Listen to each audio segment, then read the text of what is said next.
Hey everybody, it's Monday. What's going on? It's November 28th. Month is just about over. Cheers.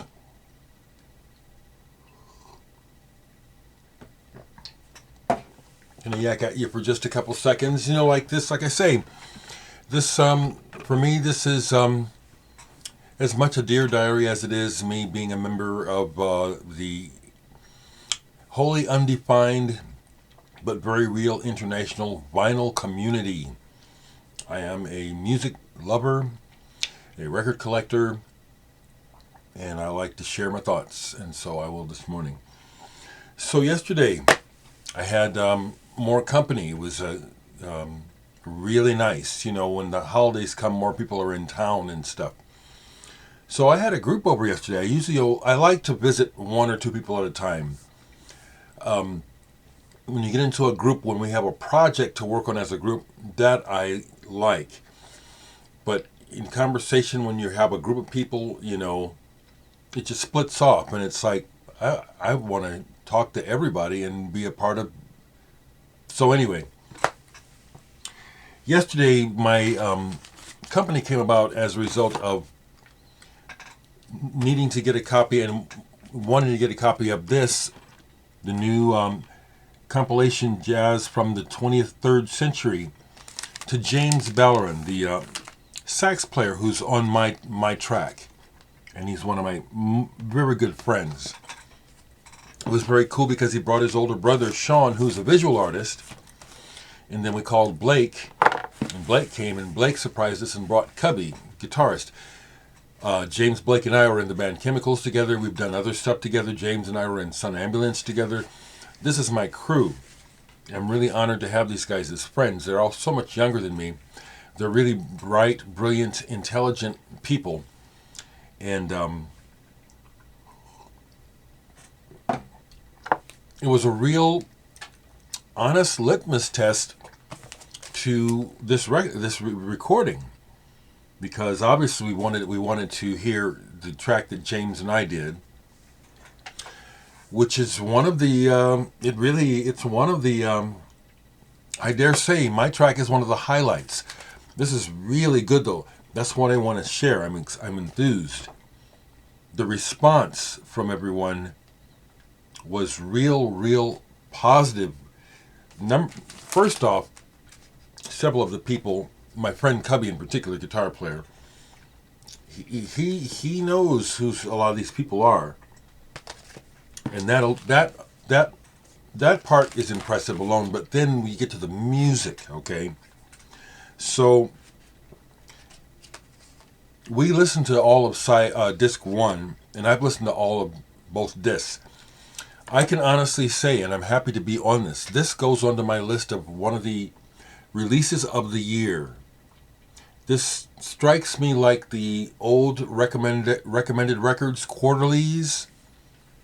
Y'all know what I'm talking about, recommended records, that was started by Chris Cutler from Henry Cow.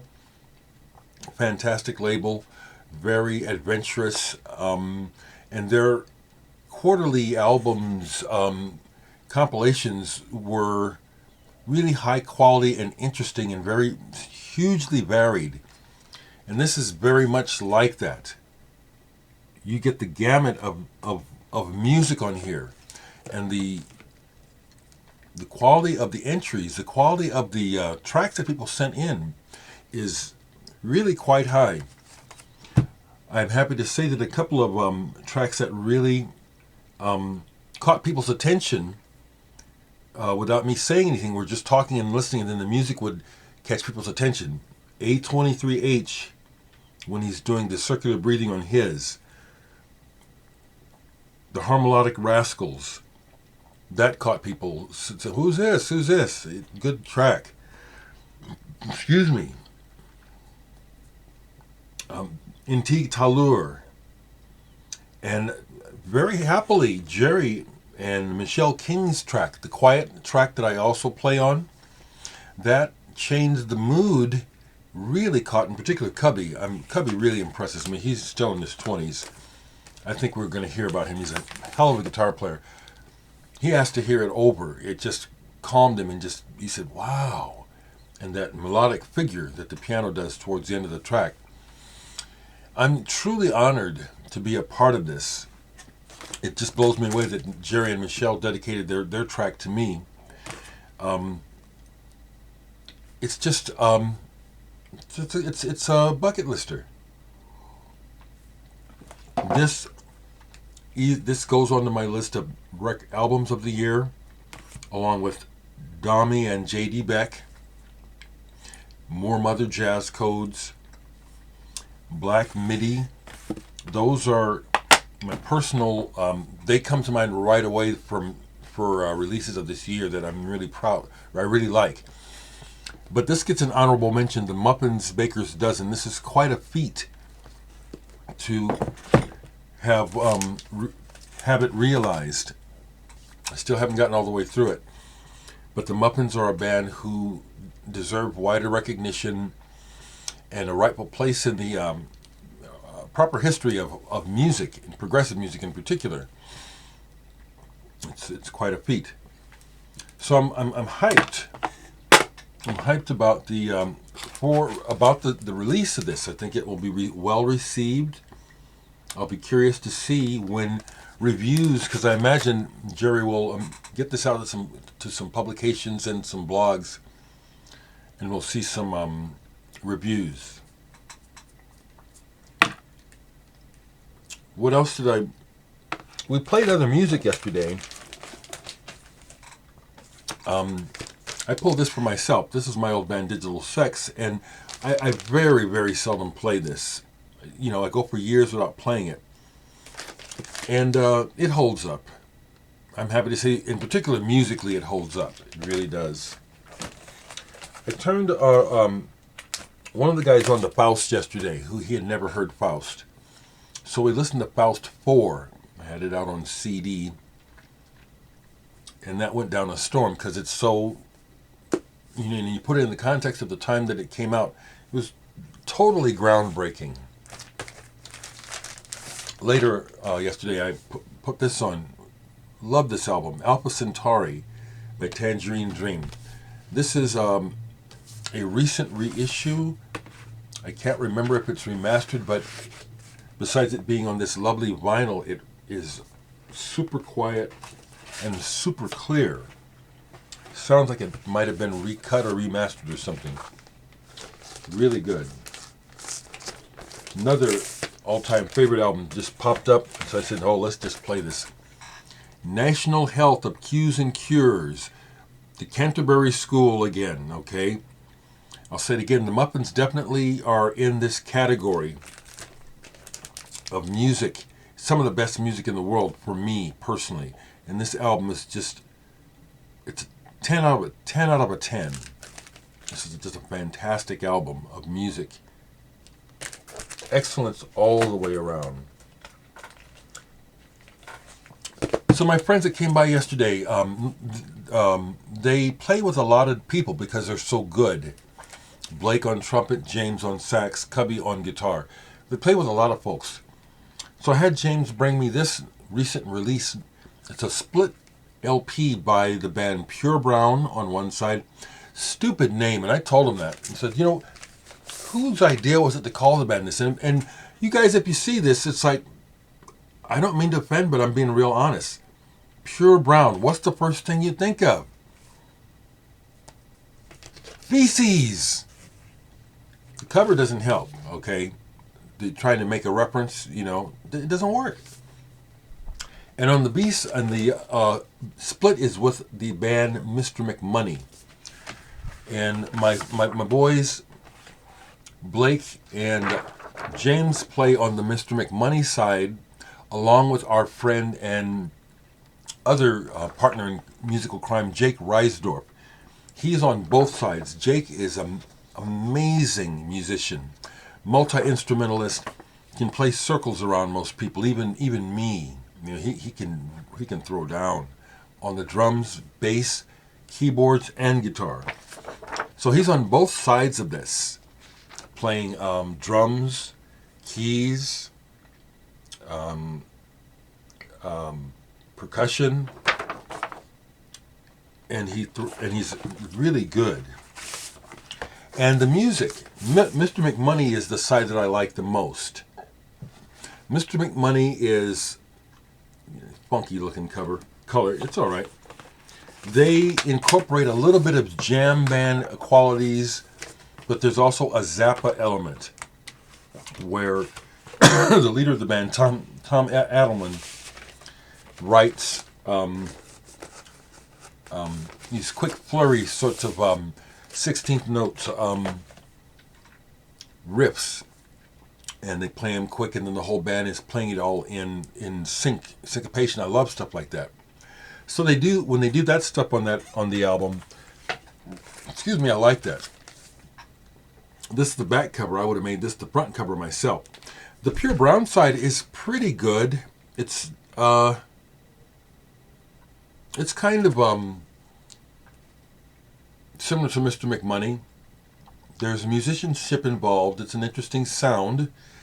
I do like the McMoney compositions a little more, but they dropped that on me, so I listened to that myself. Came to my attention that yesterday would have been Jimi Hendrix's 80th birthday. So, yeah, I love Jimi Hendrix, so I played some. Are You Experienced? This is a mono Japanese pressing from the 80s. Whatever superlatives you want to say about a musician, a guitarist, public figure who was a game changer, you can apply all those to Jimi Hendrix. He was amazing. Listen to this all the way through. It's kind of it's lower on the radar, seemingly, of Hendrix fans. The Cry of Love. It's a good album. I love the way it starts with Buddy Miles on the drums. Mitch Mitchell is on the rest of the album. But the first track is Buddy, and the difference in the drumming for me is real obvious. I like Mitch Mitchell. He was trying to do an Elvin Jones thing. But Buddy had the meat and the beat and the funk. And it's there. You know, the fatback beat that Jimmy loves, that I love. This is a good album. I love sharing that again. I wasn't friends with Buddy Miles, but my family, we were friends with the Mileses. I remember as a small kid, several times going over to the Mileses while my dad and Mr. Miles, Buddy's dad, were doing something, hanging out or whatever, and I'd be over there playing. And there's lots of music going on. Buddy wasn't usually around. He was on the road. But I do remember Buddy, and I have hung out with Buddy. I almost played with him one time, and then it was at a bar that I didn't like, so I left before it was my turn. But I wouldn't be surprised if Jimi Hendrix came through Omaha just with Buddy traveling or something, and no one but those who knew about it because they didn't play. I'll bet you Jimmy spent some time in Omaha. I think I mentioned the fact that I recently got this on vinyl finally. Maybe I didn't. This is one of my favorite Akiko Yano albums of all time. I Got Nakucha Ne.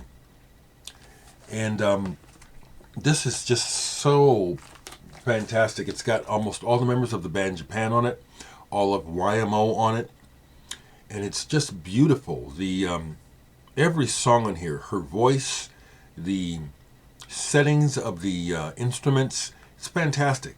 It's just a fantastic album. Listen to this all the way through last night. The Young Gods from Switzerland, Data Mirage Tangram. Once again, this band is dope. If you don't know them, it's time to find out.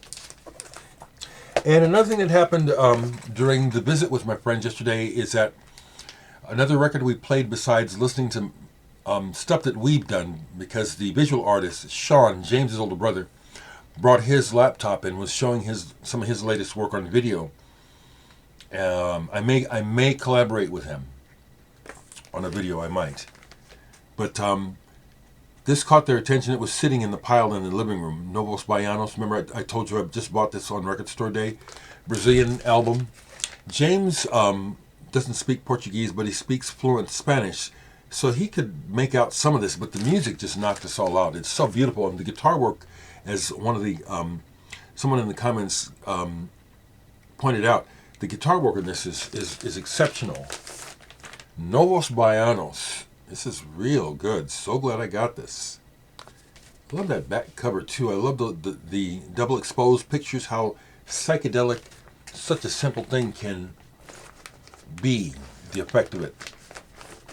Hey Stephanie, you're watching today? How's your back today? Is it better? I hope so.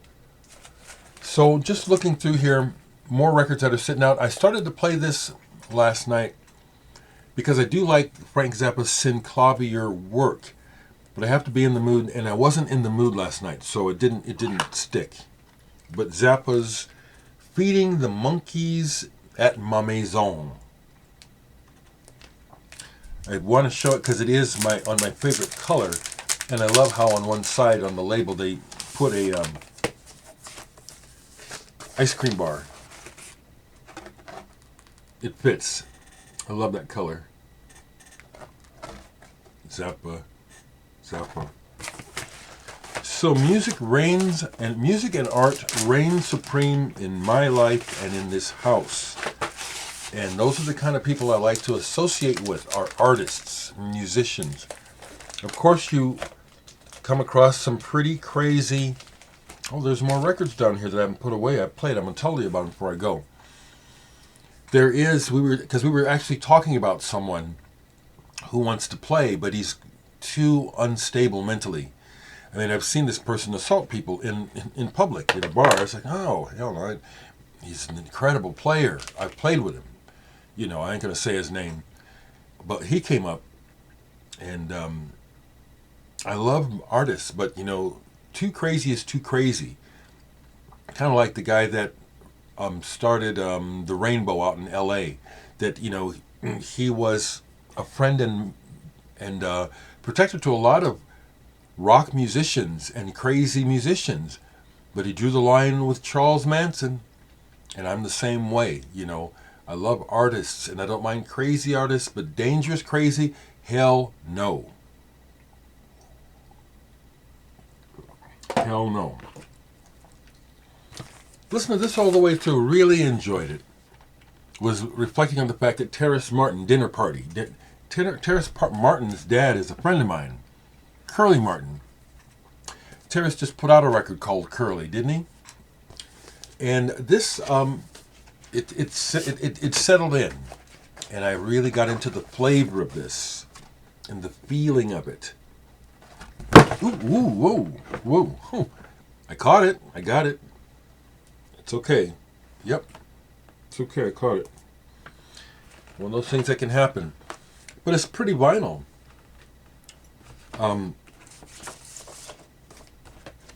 Laid back is the feeling of this. It's good. Robert Glasper, Kamasi Washington. Those are the cats. Good stuff. Here's one that I pulled thinking, it might be time for this one to go. Wrong. Timothy Donahue, The Fifth Season. I became aware of this album when I saw back in the end of the 80s, VH1, like MTV had 120 minutes, VH1, the music channel, had New Visions, its New Age show, when they would show jazz and New Age videos. And I saw a video of this guy playing this instrument. And it was very good. The track was good. It wasn't just that it was an unusual instrument to see, but it's beautiful playing. I'm trying to see if I can see what the name of that instrument is. Not making it out. Fretless electric guitar is what it says here. But atmospheric, more that in-between space between jazz and almost coffee table New Age. But this is substantive. It has substance. And his playing made me think of Michael Hedges a little bit too, okay? He doesn't play like Michael Hedges, but that approach sort of, okay? Some of the fretting and the tapping and things. I was happy. It's like I was thinking I was going to make some space and get rid of this. No, this is good. Good album. That is one of the fun parts about the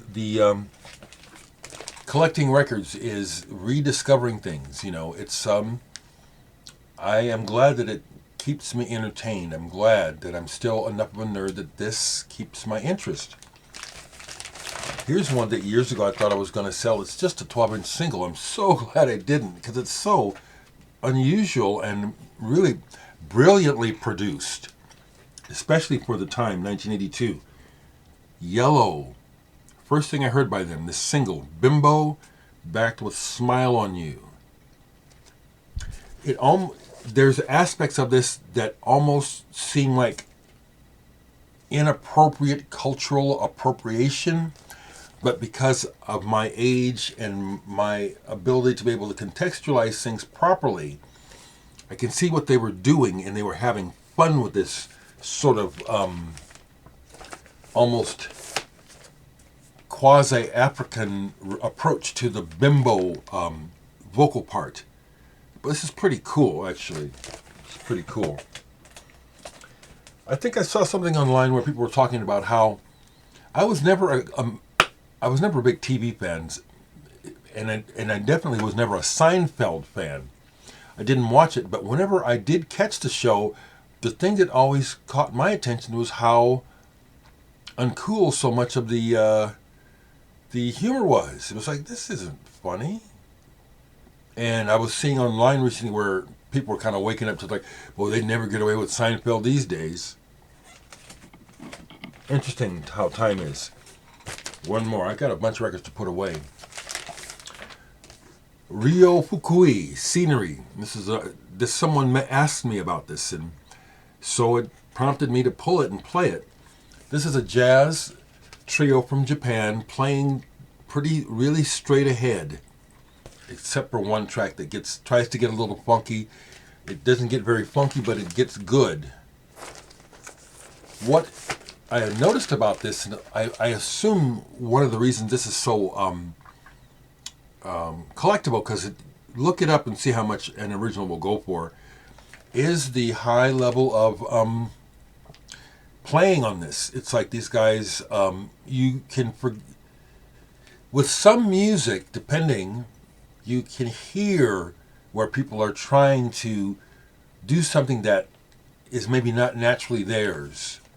Some jazz and rock from different countries comes off like that over the years, okay? This sounds totally, Western, I guess. It just is thoroughly authentic. His phrasing and his playing and his solos, beautiful. So Ryo Fukui. There's a bunch of music for you, folks. Let's get this week started and maybe have something good happen for a change, eh?